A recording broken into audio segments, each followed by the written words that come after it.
Buenas tardes, amigas y amigos de todo el Perú. Gracias por permitirme una vez más conectarme con todos ustedes.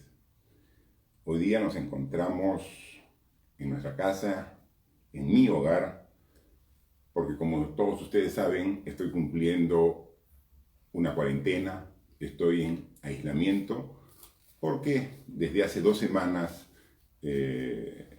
después de sentir los síntomas, hicimos la prueba molecular correspondiente y junto con mi esposa salimos positivos. En consecuencia, estamos siguiendo estrictamente todo lo que indica la ciencia, lo que indican los médicos, y felizmente estamos ya superando esta difícil enfermedad que afecta a millones de peruanos y que ha cobrado miles de vidas de familias a los cuales siempre le damos nuestra solidaridad, el pésame correspondiente. Es una pena perder un ser querido, a un familiar, a un vecino, a un compañero de trabajo. Y por esta enfermedad que está afectando a todo el mundo, definitivamente son millones de personas en el mundo los que se han visto afectados. Hace 2 semanas estamos en aislamiento. En mi casa, en mi hogar, vivimos 4 personas. Vivo con mi esposa y mis 2 hijos menores. Yo tengo 4 hijos, como ustedes saben, lo he comentado más de una vez. Mis 2 hijas mayores ya viven fuera de la casa, ya tienen su hogar propio, pero vivo con los 2 menores. Felizmente ayer les tomamos la prueba correspondiente y ellos no han sido contagiados. Las medidas internas que hemos tomado han permitido que ellos no se contagien del virus.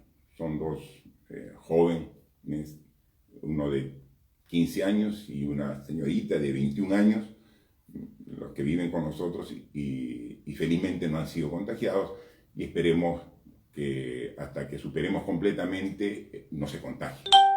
Es el esfuerzo que estamos haciendo al interior de la casa.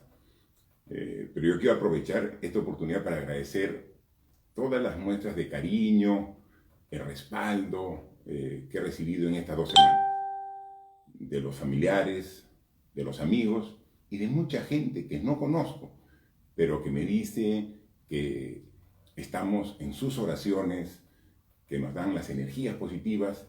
Yo creo en esa fuerza, que se suma al aspecto científico, médico, es la fuerza de la oración, la fuerza de los buenos deseos, la buena vibra, que ayuda a superar esta enfermedad. Por eso ya en esta 2ª semana los síntomas han disminuido, felizmente. La primera fue dura, un poco más para mi esposa que para mí. Fiebre alta, dolor de garganta, tos, hemos tenido la pérdida del sentido del olfato, del gusto, que felizmente ya todo ha ido gradualmente superando. En lo personal, lo que más me ha afectado es el malestar del cuerpo, el dolor del cuerpo, el dolor muscular.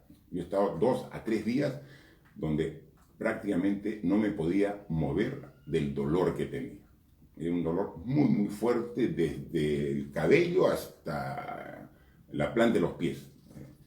Pero todo eso se ha ido superando poco a poco, y lo que hemos hecho es seguir las indicaciones que nosotros mismos, incluso desde el gobierno, cuando era presidente, dábamos. ¿Se acuerdan que había un kit COVID? Que luego este gobierno lo retiró y que era de distribución gratuita.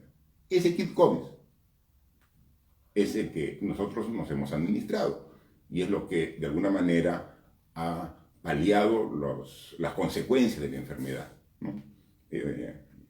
Así como agradezco a cientos, miles de personas que han estado con nosotros en esta enfermedad y nos han dado la fuerza, yo quisiera agradecer a 3 personas, 3 médicos que han estado siempre al lado nuestro y que nos han ayudado mucho, ¿no?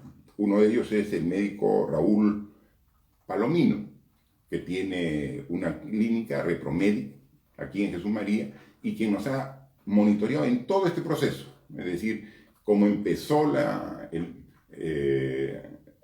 contaminación con el virus y cómo ha tenido su pico y cómo estamos ya disminuyendo y en un proceso ya de desaparición del virus en nuestro organismo. Nosotros creemos que la próxima semana debe estar superado, pero Agradezco el profesionalismo de Raúl, de todo su personal que trabaja en su clínica, que nos han monitoreado de una manera espectacular. Gracias. ¿No? Mucha gente conocida, exministros, se han comunicado conmigo de parte de mi gabinete, todos deseando buena vibra, pero si alguien tengo que destacar es el interés y el seguimiento por mi ex ministra de Salud, Zulema Thomas. Ha estado atenta a la evolución de la enfermedad, me ha dado las recomendaciones técnicas profesionales del caso. Junto con ella hemos tomado, mi esposa y yo, algunas pruebas que han verificado la evolución satisfactoria que va teniendo la enfermedad, ¿no? Gracias, Zulema, no solamente por tu capacidad de médica, sino por tu don de gente. Y también a Laurent de la clínica Biotech, que también hemos tenido un tratamiento complementario que, sumado a todo ello, permite que en 2 semanas estemos saliendo de esta situación, ¿no? A todos ellos, gracias, y seguiremos poniendo también nuestra parte, porque el organismo es el que tiene que superar y vencer al virus, y eso depende también de la actitud, de la fortaleza física y también emocional que tiene que poner la persona que está infectada. Y eso tenemos los peruanos mucha fortaleza para hacerlo y seguirlo. Así que gracias a todos y seguiremos en este trabajo y en esta tarea hasta estar sanos y podernos integrar ya a las actividades normales. Pero esta pandemia nos afecta a nosotros, pero afecta a cientos, miles, millones de peruanos y de ciudadanos de todo el mundo, ¿no? Y vemos aquí cuál es la curva de evolución, ¿no? Esta es la curva, ¿no? Ustedes pueden ver claramente aquí, cuando era plana, esta es la curva de personas fallecidas por todo concepto en el país. Siempre va a morir gente, así como todos los días nace personas, ¿no? Incrementamos la población, todos los días también mueren personas por diferentes causas. Enfermedades, personas ya por viejitos, por accidentes, mueren. Y esta es normalmente la línea horizontal de personas que en promedio morían antes de la pandemia. Miren cómo subió la curva, Y este es el mes de julio, el mes más difícil del año pasado, 2020, cuando yo era presidente. Y todos los días me comunicaba con ustedes para darle estas cifras, ¿no? Pero felizmente a partir de agosto comenzó a bajar la curva, y como siempre lo hemos dicho, en noviembre la pandemia estaba controlada. Miren, ya estábamos aquí al mismo nivel que antes de la pandemia. Ya estábamos prácticamente al mismo nivel. Ahí hubo la vacancia presidencial el 9 de noviembre y se generó todo un conflicto político, generó una gran inestabilidad política y social, ¿no? Y luego comenzó a subir nuevamente, ¿no? Y ahorita estamos acá, en lo más alto, ¿no? Yo quiero que ustedes se den cuenta que aquí donde yo estoy marcando con mi lapicero azul, aquí, donde pueden ver acá, esto es el mes de abril. El mes de abril ha sido el mes más dramático de toda la pandemia. Es el mes donde ha habido más muertes de toda la pandemia, desde inicios en marzo del año 2020. Es por ello, y ahora sí recuerden, porque gobernar es tomar decisiones. En enero de este año, como candidato al Congreso de la República, yo le pedí al gobierno que corra las elecciones de abril a la 3ª semana de mayo, que se podía perfectamente hacerlo, porque esto ya lo sabíamos que abril era un mes crítico, y ahí cuántas muertes se podrían haber evitado en este mes de abril, que es el mes de más muertes, si es que hubiera corrido y se hubiera hecho caso. Y eso no significaba que el cambio de gobierno se difiera del 28 de julio del 2021. Este año tiene que haber cambio de gobierno el 28 de julio. Se podía correr 5 o 6 semanas las elecciones del 11 de abril y tener las elecciones, porque van a haber que después de mediados de mayo esta curva va a bajar y va a estar ya en una sensación de mejora, que serían condiciones mucho más adecuadas. Lo dijimos, lo pedimos, lo imploramos. Corran 6 semanas las elecciones. No lo hicieron. Eso no es gobernar adecuadamente porque, miren, abril es el mes dramático que hemos sufrido todos los peruanos. Y quizás también, solo como una reflexión, si todos los peruanos hubiéramos tenido esos 6 semanas más de reflexión, quizás ahora en la segunda vuelta estarían otros candidatos que nos darían mayor tranquilidad para gobernar el país los próximos 5 años. Pero eso es cosa del pasado. Pero hay que acordarse que hay veces recomendaciones en función a la ciencia, a las proyecciones científicas, no se toman en cuenta y ahí vemos los resultados. Como esa es la situación actual de la pandemia, entonces queda hacer 2 cosas. Continuar cuidándonos, todos, cuidándonos. ¿Cuánto tiempo ha pasado? Y al final uno se contagia de la manera más inocente, como ya les conté en la anterior oportunidad. Entonces hay que cuidarnos. No bajemos la guardia. Seamos responsables. Distanciamiento social, uso de la mascarilla de manera permanente y el higiene, que es tan necesario. Eso por un lado, para evitar los contagios y la propagación del virus. Pero por otro lado, tenemos que mejorar el ritmo de vacunación. Estamos vacunando muy lento en nuestro país. Desde el mes de febrero comenzamos a vacunar. Desde el mes de febrero, marzo, abril. Vamos ya empezando mayo, 3 meses de vacunación. ¿Y cuántas personas hemos vacunado? Miren, acá está. Miren. Este es el 1.93% de la población en el Perú. El 1.93%.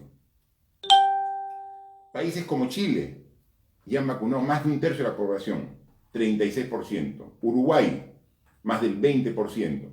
Vemos cómo está Brasil, cómo está Costa Rica, cómo está Colombia, cómo está Argentina. Todos, en porcentaje de su población. No estamos hablando, porque Brasil tiene mucho más población, estamos hablando en porcentaje de la población.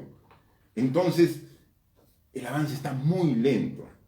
A este ritmo nos vamos a demorar entre, yo calculo, 10, 15 años para vacunar a todos.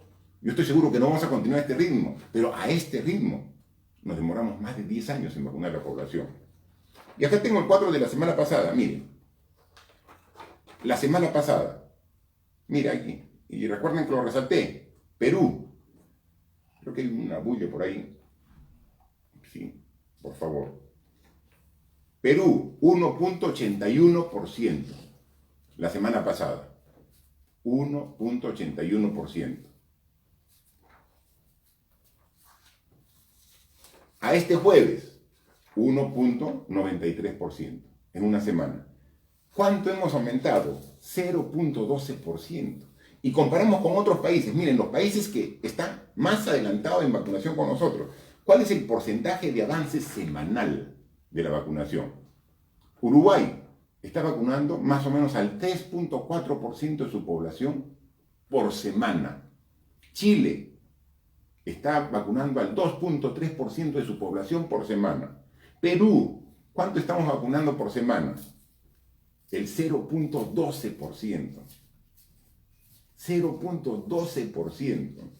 Ayer yo he escuchado la conferencia de la Presidenta del Consejo de Ministros, he visto un tuit del propio presidente Sagasti diciendo que se ha comprometido la compra de 10, 12 millones de vacunas, que por eso tenemos 60 millones de vacunas. Muy bien, lo felicito al presidente, felicito al gobierno por la compra de vacunas. Pero comprar vacunas no es el objetivo, es administrarlas a la población, colocarlas a la población. Ese es el objetivo.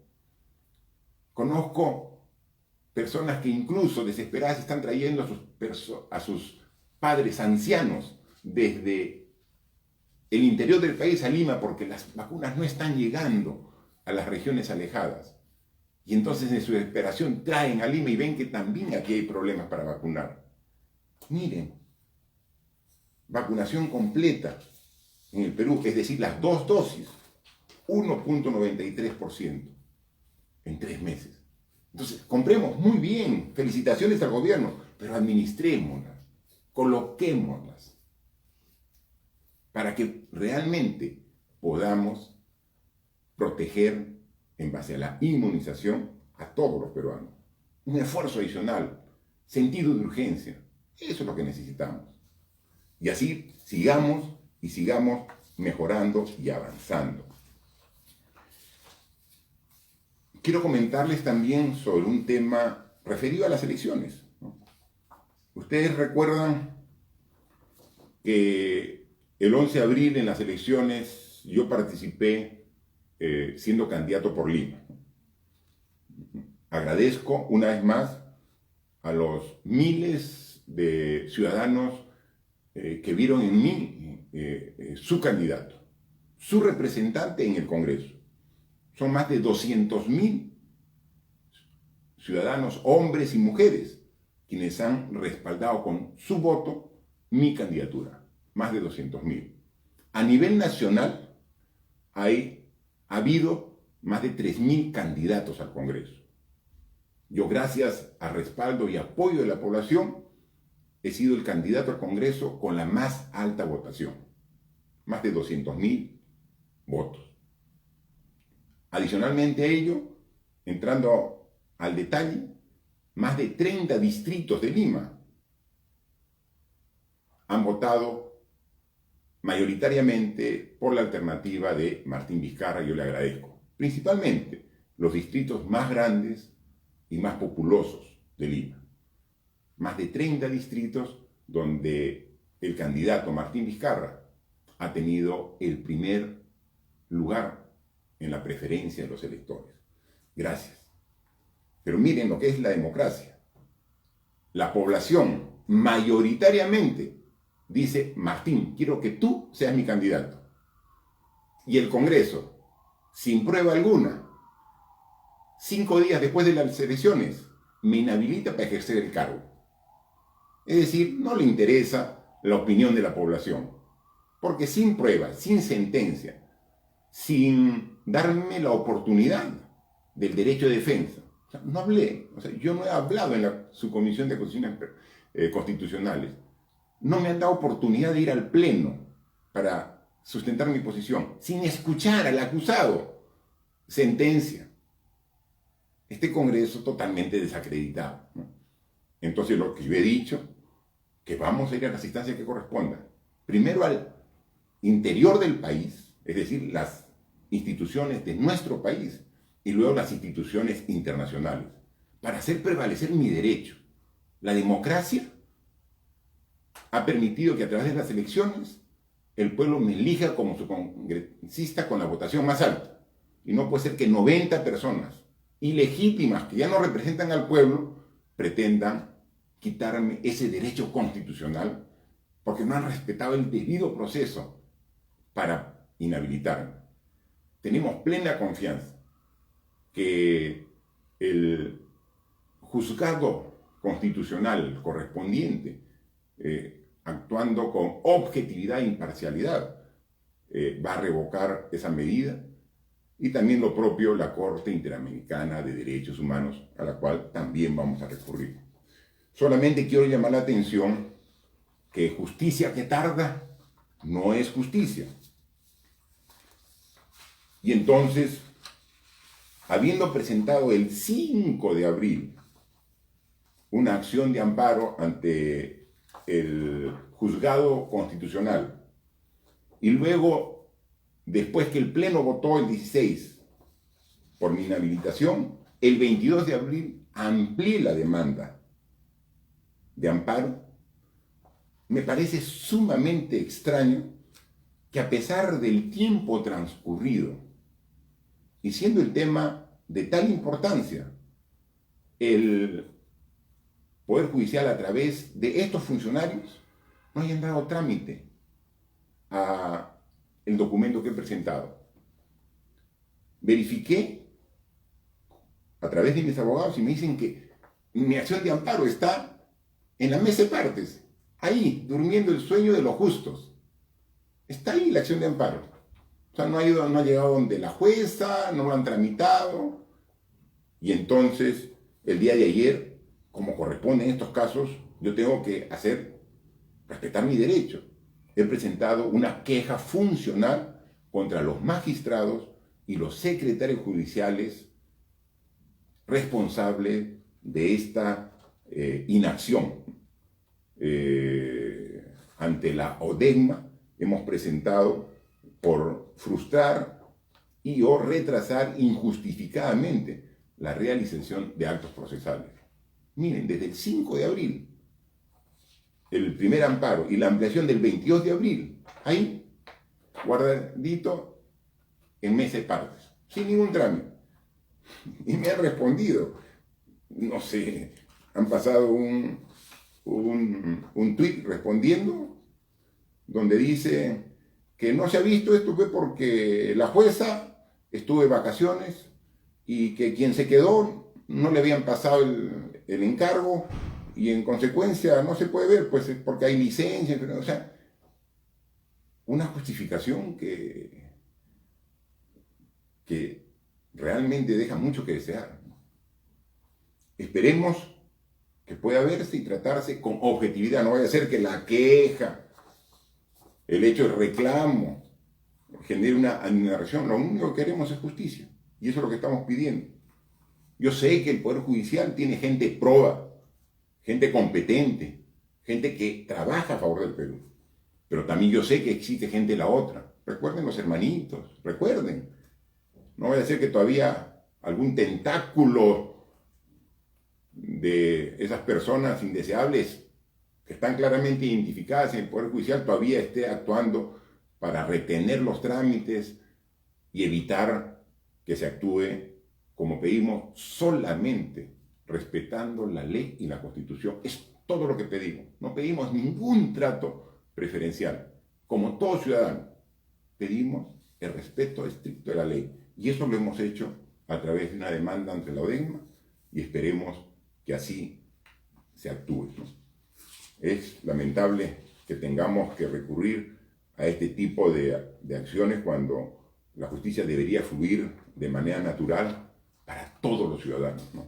Y no estar esperando meses y años para una justicia que cuando demora ya no es justicia, más aún cuando estamos aquí con plazos perentorios en el tema que estamos reclamando.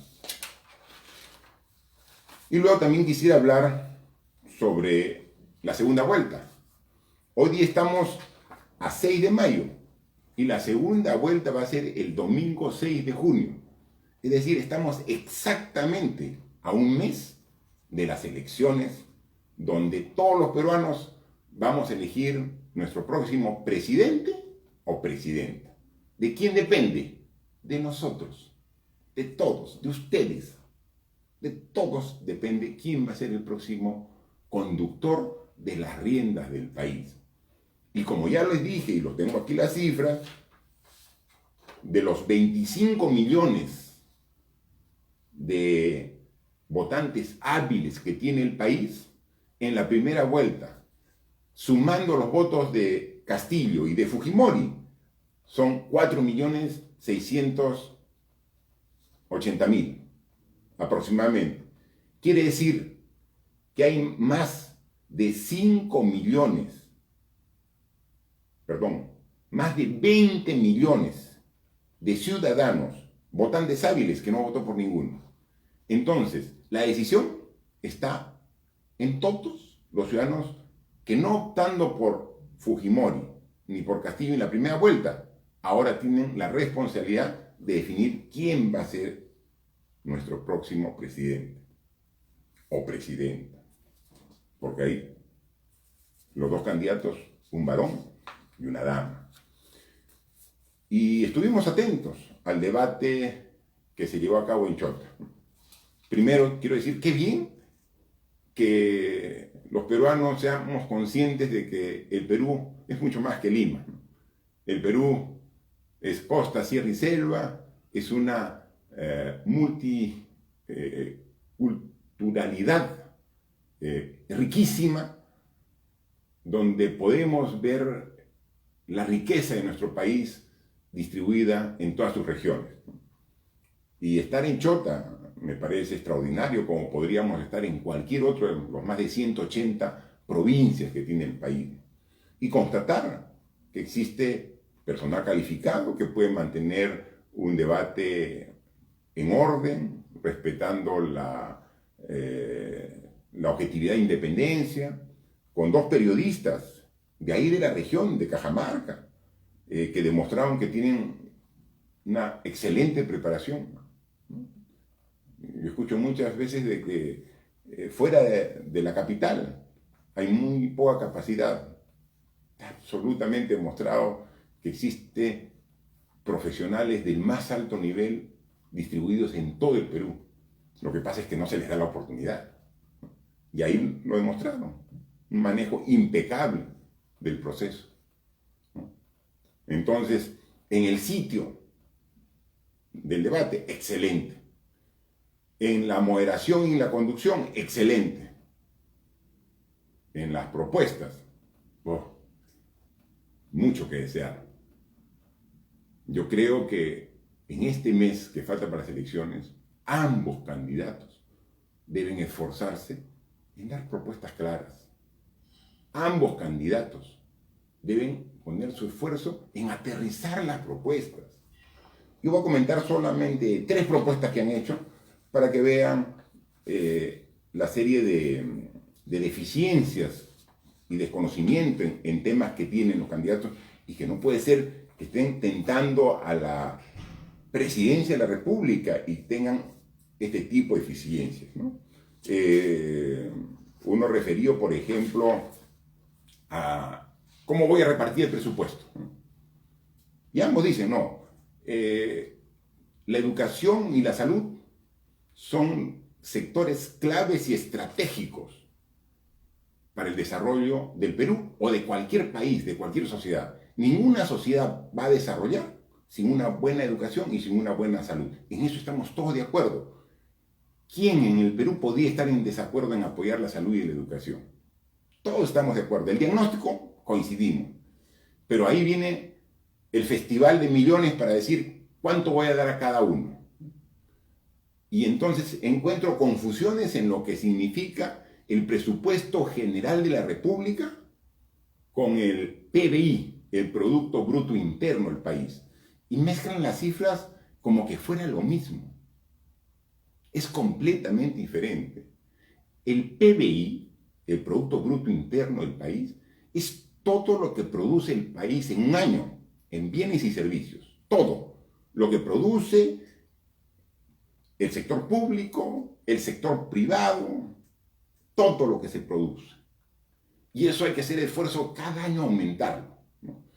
El año pasado, 2020, tuvo una caída fuerte el PBI por la pandemia, porque se paralizaron las actividades, se paralizaron muchas actividades por la pandemia, y entonces hubo una contracción del PBI.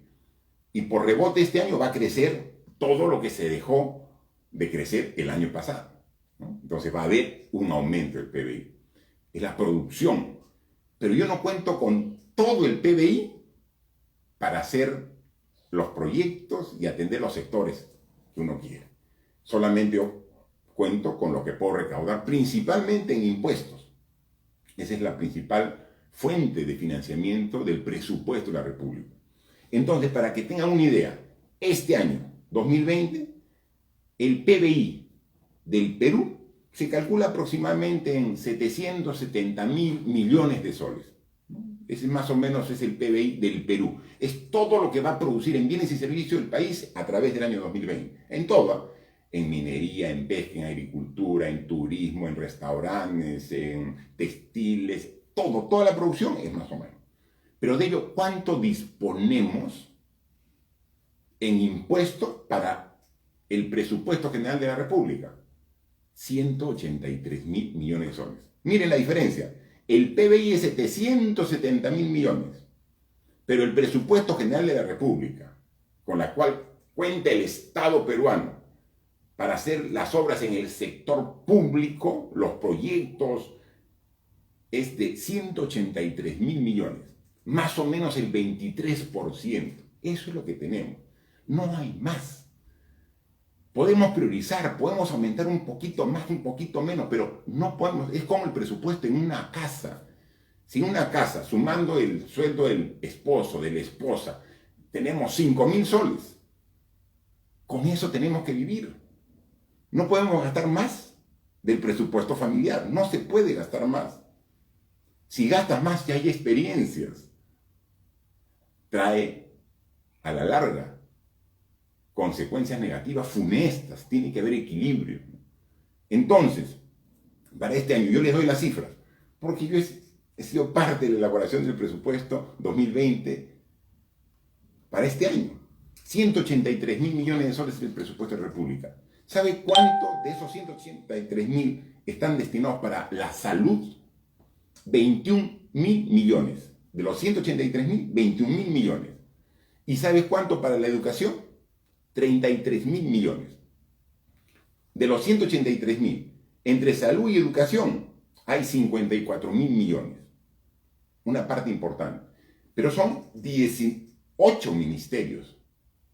Tenemos que hacer carreteras, puentes, tenemos que hacer canales, tenemos que hacer represas. De ahí, de ese mismo presupuesto, se tiene que pagar a toda la Policía Nacional, a las Fuerzas Armadas, al Poder Judicial. Todo tiene que salir de los 183.000 soles. Entonces, cuando yo escucho y digo, no, un candidato dice, vamos a darle el 10% del PBI para la salud y 10% del PBI para la educación. No del presupuesto, del PBI, y el PBI 770.000. Entonces, prácticamente más de 150.000 millones sería para salud y educación. Excelente, extraordinario. ¿Y qué hacemos con todo el resto del país? ¿No? Entonces tenemos que hablar con justificación, con conocimiento de causa. O sea, no se puede en una plaza pública decir anuncios que no tengan ningún sustento. ¿Se puede aumentar los presupuestos para la salud y educación? Claro que sí, pero de una manera justificada, razonable, gradual. Eso es lo que se tiene que hacer, ponerse una meta de corto, mediano y largo plazo. Pero tiene que haber equilibrio fiscal. Entonces no pueden hacerse ese tipo de anuncios que no tienen ningún sustento. Luego también hemos escuchado, por ejemplo, respecto al canon minero, que vamos, una candidata, Fujimori, el 40% vamos a darle directamente a la gente. ¿A dónde? ¿A quiénes? El canon minero se distribuye por una ley del Congreso, una parte en el distrito donde esté el yacimiento minero, otra parte en la provincia donde está el yacimiento minero, otra parte en las provincias aledañas de la región donde está el yacimiento minero, otra parte para el gobierno regional donde está el yacimiento minero, otro porcentaje para la Universidad Nacional de la región donde está el yacimiento minero.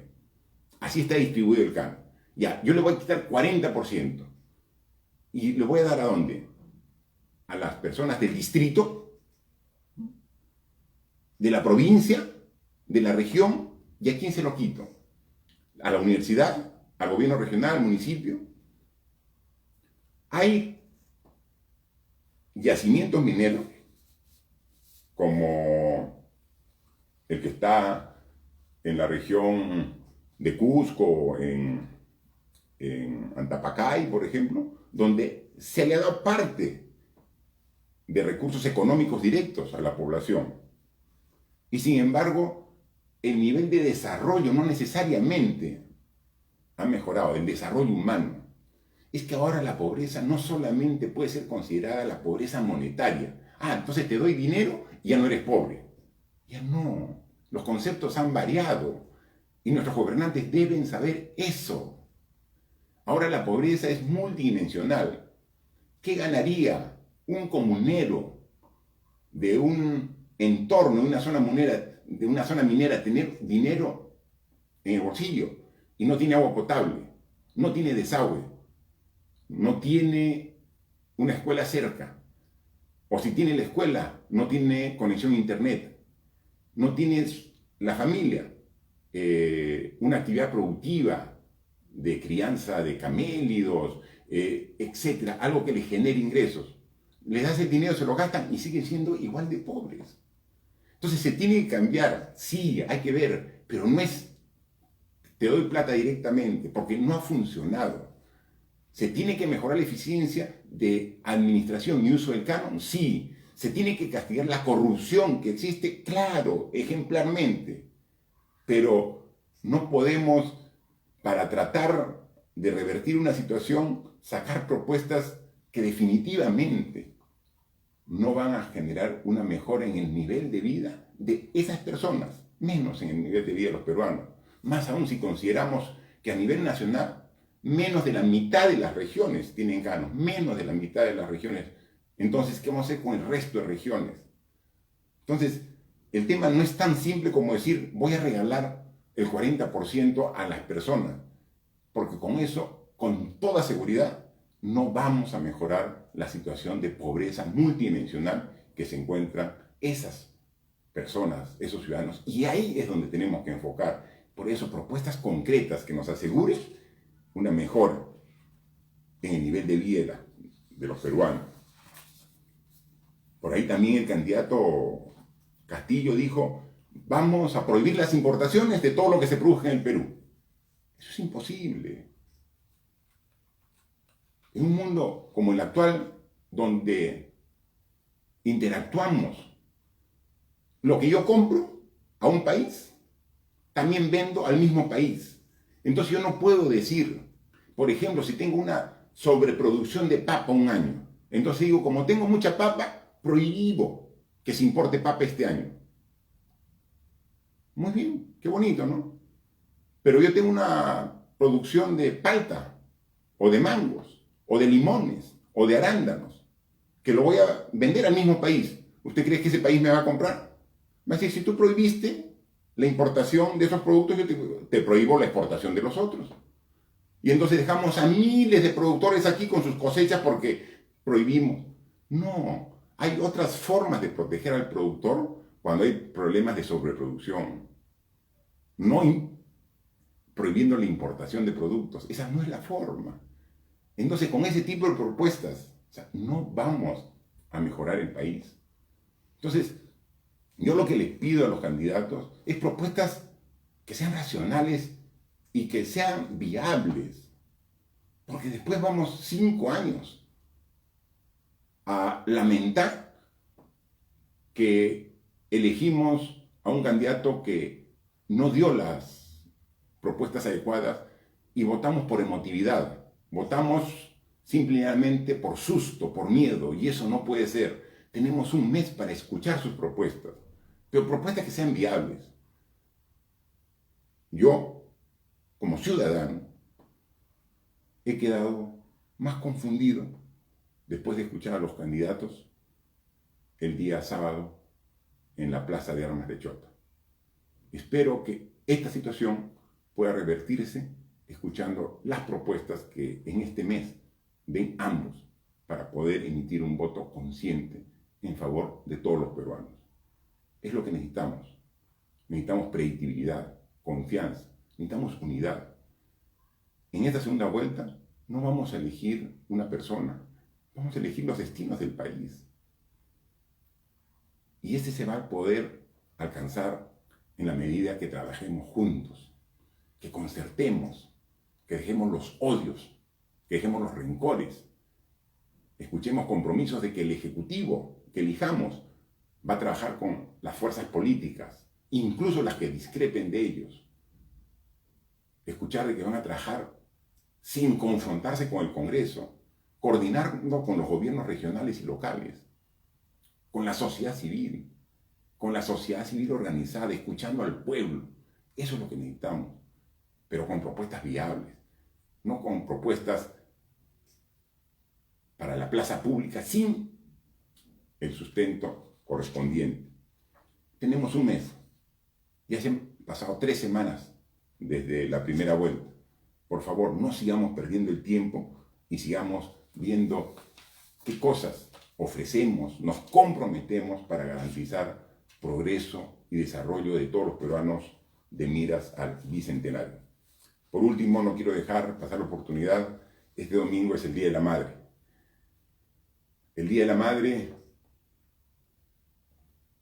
es quizás uno de los días donde uno pone en relieve al ser más maravilloso que existe en la faz de la tierra.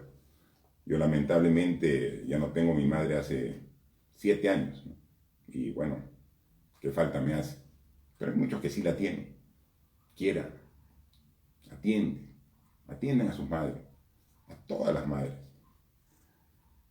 Mi saludo para todas ellas y a las que este último año han tenido un trabajo adicional en esta época de pandemia. A la madre policía, a la madre de las Fuerzas Armadas, a las madres del sistema de salud, las obstetrices, las enfermeras, las médicas, las administrativas que también estaban ahí y están en contacto a riesgo del virus. A todas ellas, mi saludo y mi agradecimiento. Pero también a las madres que no estando directamente atendiendo a los pacientes, estaban atendiendo las consecuencias de esta pandemia.